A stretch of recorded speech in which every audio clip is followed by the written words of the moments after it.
시편 146편 1절로 10절까지 말씀입니다. 시편 146편 1절에서 10절까지 제가 가진 성경으로는 구약성경 908면에 있습니다. 찾으신 줄로 믿고 우리 한 절씩 돌아가며 읽도록 하시겠습니다. 할렐루야, 내 영혼아 여호와를 찬양하라. 나의 생전에 여호와를 찬양하며 나의 평생에 내 하나님을 찬양하리로다.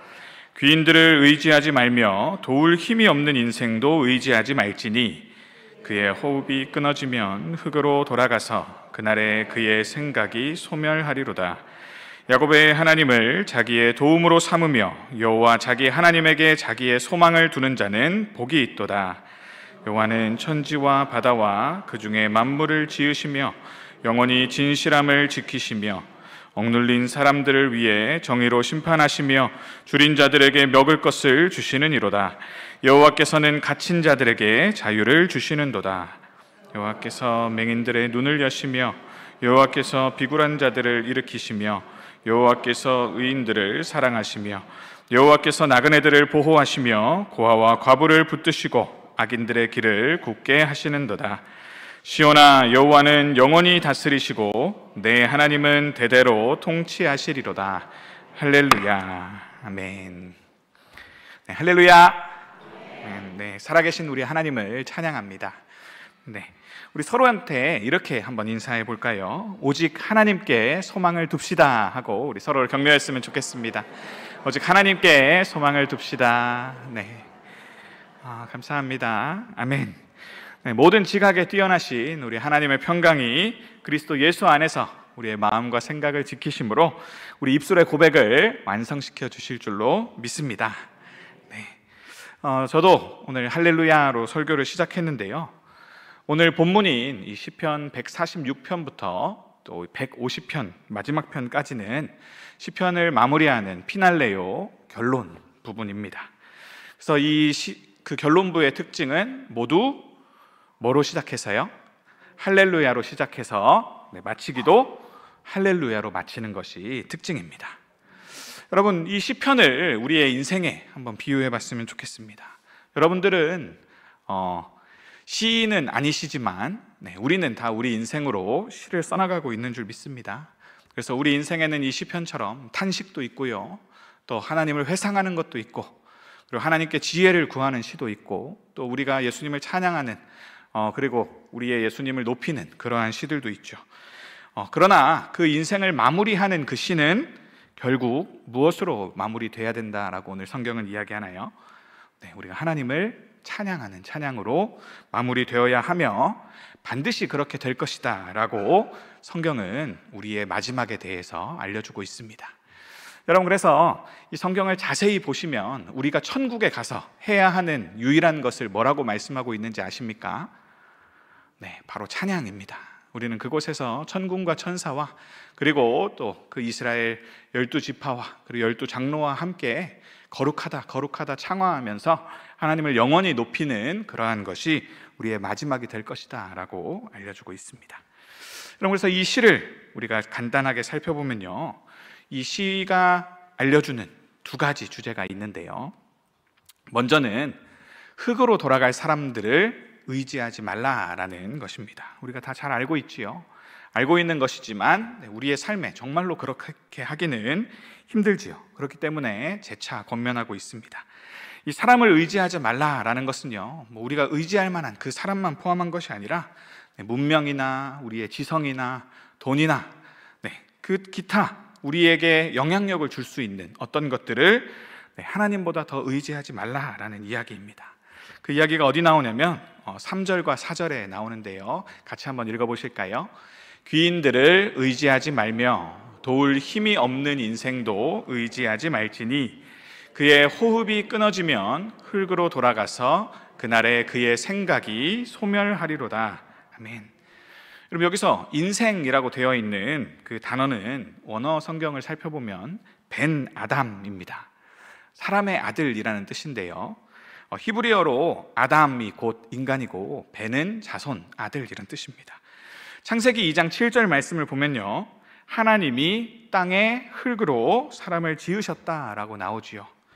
이 히브리어로 그 땅의 흙, 그것은 아다마입니다. 그러면 아다마로 아담이 만들어졌다라는 이 언어 유희는요, 인간 기원에 그리고 인간의 본질에 관해 우리에게 알려줌과 함께 동시에 그 한계도 우리에게 나타내고 있다라고 오늘 성경 본문은 이야기하고 있습니다. 우리의 출발은 흙이요, 마지막도 흙이다라는 것입니다.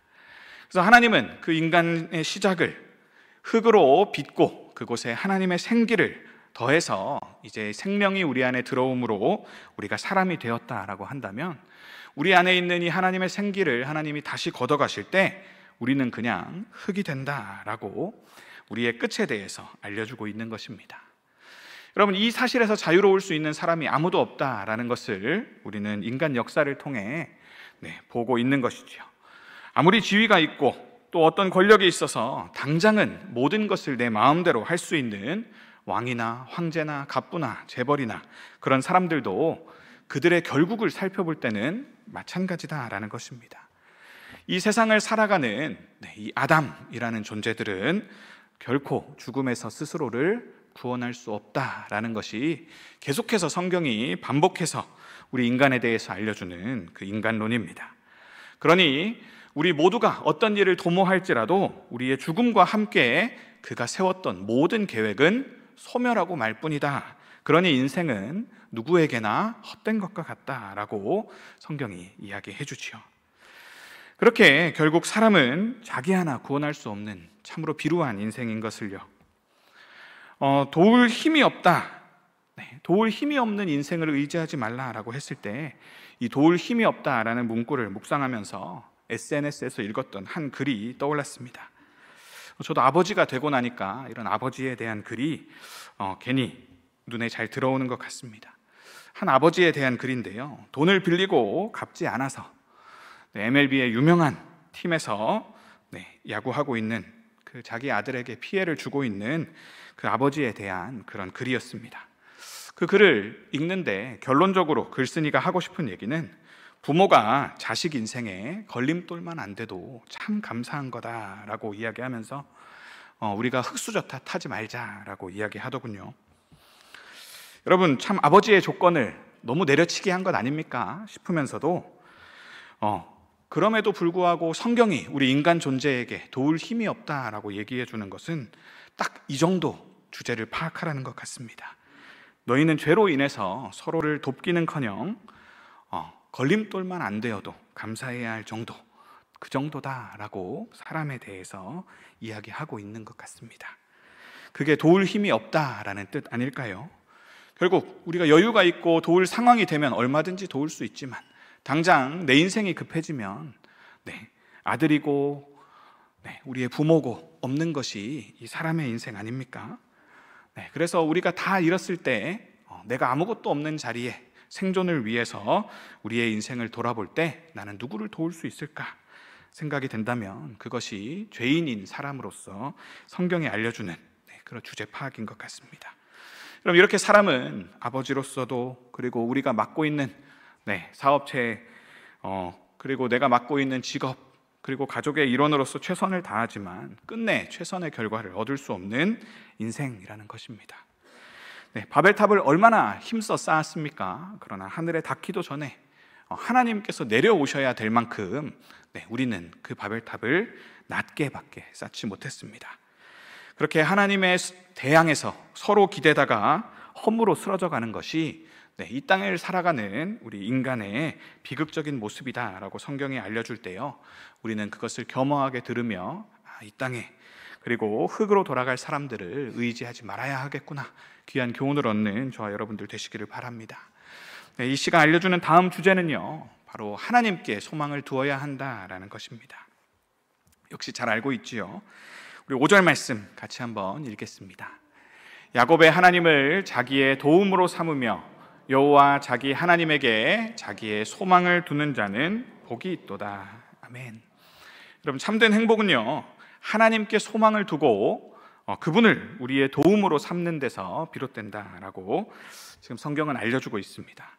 왜냐하면 그분만이 우리의 인생의 답을 제시할 수 있는 전능하신 창조주이시며, 그분만이 언약에 진실하셔서 오늘을 우리를 만드시고 부모처럼 살펴주시는 그 언약에 신실하신 하나님이시기 때문입니다. 여러분, 그래서 그분은 야곱의 하나님으로 이 성경에 계속해서 제시되고 있는데요. 그럼 야곱이 언제 그 하나님과 진정으로 만났나요? 모든 것을 다 잃을 뻔한 위기를 두고 야복 나루에서 야곱은 하나님의 사자와 씨름했지요. 그 씨름했다라는 것은 역시 원어를 살펴보면 붙잡았다라는 뜻입니다. 이 환도뼈, 여기 있는 허벅지 관절이 어긋나기까지 야곱은 당신이 축복해 주지 않으시면 가지 못합니다 라고 그 하나님의 사자를 강하게 붙들었다라고 이야기하죠. 여러분들, 이 그림이 그려지실지 모르겠지만 지금 여지껏 쌓아온 이 인생 전체를 걸고 하나님을 붙들고 있는 것입니다. 그런 그에게 하나님께서 새 이름을 주신 것이 어떤 이름이지요? 이스라엘입니다. 그냥 문자적으로는 하나님과 겨루어 이긴 자라는 뜻입니다. 그런데 어떻게 이겼는지가 중요하지요. 그가 정말로 하나님과 싸워 이겼습니까? 그는 이기지 못했을지도 모릅니다. 그러나 죽기 살기로 매달려서 하나님이 대신 싸워주시도록 하는데 성공합니다. 여러분, 이렇게 하나님이 계속 다스리도록 하는 것, 그분이 약속을 지키시도록 매달리는 것, 이것이 하나님께 소망을 두는 것입니다. 그럼 어떤 장면을 떠올리면 좋겠는지 생각을 해봤더니, 여러분, 대단한 매치가 있지 않습니까? 운동 경기를 보면 특히 권투나 이런 격투기 같은 싸움에서 서로가 서로를 이기려고 안간힘을 써도 잘 이겨지지 않는 때가 있습니다. 그러다 마지막에 승자가 이기고 나서 너는 정말 훌륭한 경기를 했다라는 의미로 어떻게 하죠? 상대방에게 가서 손을 잡고 같이 손을 들어줍니다. 이것은 내가 싸울 만한 상대와 싸워서 이겼다, 나는 이 경기가 자랑스럽다라는 의미겠지요. 자, 우리가 싸우는 것도 이와 비슷한 그림인 것 같습니다. 우리가 정말로 이 야곱처럼 하나님과 싸워서 내 힘으로 하나님을 이겼다라기보다 우리가 하나님께 끊임없이 매달리면서 하나님이 아니면 안 됩니다, 하나님, 내가 이렇게 뻔뻔한 자지만 하나님이 아니면 내 인생에 소망이 없습니다라고 붙들었을 때 하나님이 우리의 삶의 내용을 보시고, 그래, 네 인생이 나를 붙잡으려고 애쓴 것, 그래, 너무 잘했다. 그래서 결국 우리는 힘으로는 지겠지만 지더라도 우리가 하나님을 놓지 않았기 때문에 그 하나님을 놓지 않은 것에 대해서 하나님이 우리를 칭찬해 주셔서 마지막 날 그분이 우리의 손을 들어준다면 그것이 바로 하나님을 이겼다라고 말할 수 있는 것 같습니다. 여러분, 이렇게 우리는 하나님께서 우리 인생을 대신 싸워주시고 하나님께서 계속 우리를 다스려 주시도록 계속해서 예배를 드리죠. 우리가 예배 드리는 것은 바로 그러한 뜻 아닙니까? 내가 세례 때 당신이 우리의 하나님이 되어주시면 내가 당신의 백성이 되어서 주님의 일을 하겠습니다 라고 언약하는 것이 우리의 예배지 않습니까? 여러분, 그래서 우리가 이 예배 가운데 나아올 때 이 하나님께 소망을 두고 정말로 그 하나님께서 우리 인생을 다스려 주시는 그 손길을 온전히 느끼실 수 있기를 바랍니다. 여러분, 이 하나님은요, 오늘 시에서 어떤 분으로 말씀하고 있습니까? 가장 높으신 분임에도 불구하고 가장 낮은 곳에 관심이 있기 때문에 그분은 결코 이 야곱과 같이 연약한 인생들을 외면하지 못한다라고 이야기하고 있습니다. 여러분, 이 시인의 선포를 보시기 바랍니다. 6절에서 10절까지가 그의 하나님의 어떠하심에 대한 고백입니다. 하나님은 이런 분이시고 하나님은 우리에게 이런 일들을 행하십니다 라는 고백이 나오지요. 하나님은 억울한 자에게 공정한 판결을 베푸시는 분이십니다. 하나님은 줄인 자들을 찾아가셔서 그들에게 먹을 것을 주시는 분이십니다. 하나님은 억울하게 갇힌 자들을 자유롭게 풀어주시는 분이십니다. 그분은 시각장애인의 눈을 뜨게 하시는 분이십니다. 그는 비굴하게 살 수밖에 없는 그러한 짓눌린 자들을 친히 일으켜 주시는 분이십니다. 그리고 그분은 의인들을 사랑하시는 분이시고요, 특별히 고향을 떠나 돌아다니는 나그네를 지키시는 분이십니다. 그리고 전쟁으로 인해 일어난 많은 고아와 과부들을 일으켜 세우시는 분이십니다. 그러나 그분은 악인들을 용납하지 않으시는 그들의 길을 굽게 하시는 분이십니다. 여러분, 이러한 하나님의 성품이 여러분들에게 은혜가 되신다면 여러분들은 복이 있는 자입니다. 그 하나님께 계속해서 소망을 두시길 바랍니다. 이 하나님은 대적하려는 자들에게는 가차없이 응징하시지만 내 인생을 걸고 보호해달라고 달려드는 자들에게는 그가 원하는 도움을 아낌없이 주시는 분이십니다. 여러분들은 어떤 모양으로 하나님께 달려들고 계십니까? 아마 야곱이 만나서 붙잡았던 하나님의 사자는 예수님이셨을 겁니다. 어떻게 아냐고요? 여기 나와 있는 모든 내용, 억눌린 자에게 공정을 베푸시고 줄인 자에게 먹을 것을 주시고 억울한 자들을 자유롭게 풀어주시고 맹인들의 눈을 뜨게 하시며 억눌린 자들을 일으켜 세우시는 그러한 분이 누구십니까? 예수님이심을 우리는 신약 성경을 통해 알기 때문입니다. 여러분, 예수님이야말로 이러한 사명을 품고 자신을 낮추사 이 땅에 오신 하나님이시기에 우리가 이 성탄의 시기를 앞두고 대림절로 다음 주부터 초를 키며 그분을 기다리는 것 아니겠습니까?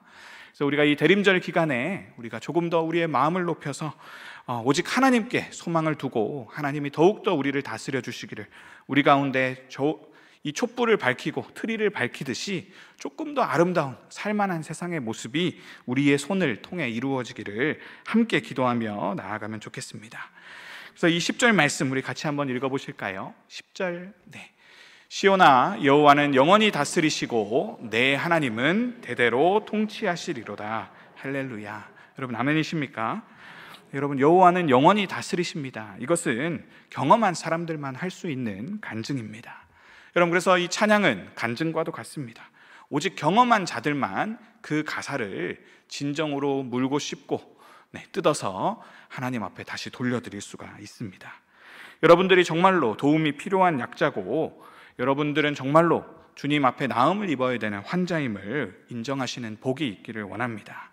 여러분, 이것이 시편 1편과 2편의 주제였지요. 누가 복이 있는 자입니까? 주의 율법을 사랑하고 그것을 날마다 묵상하며 이 악인의 길을 걷지 않고 의의 길을 걷고자 하는 자들이 복 있는 자다 하지 않았습니까?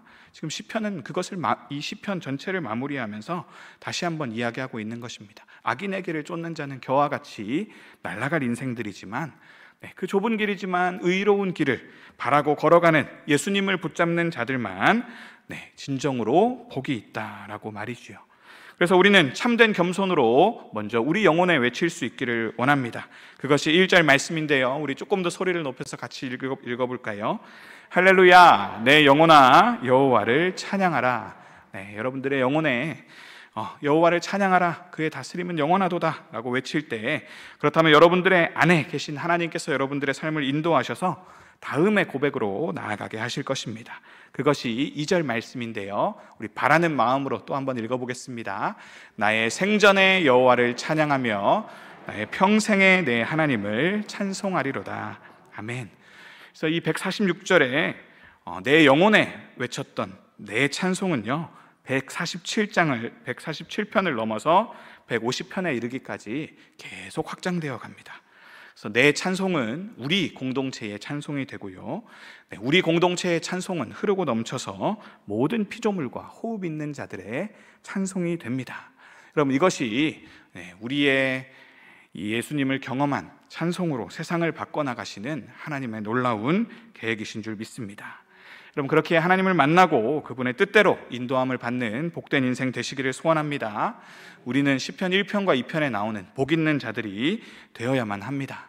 그럼 그러기 위해서는 우리의 뜻을 꺾을지라도 우리가 하나님의 관심에 동참하기 위해서 하나님이 내 삶을 다스려 주시도록 끝까지 매달릴 수 있는 자가 되어야 하겠습니다.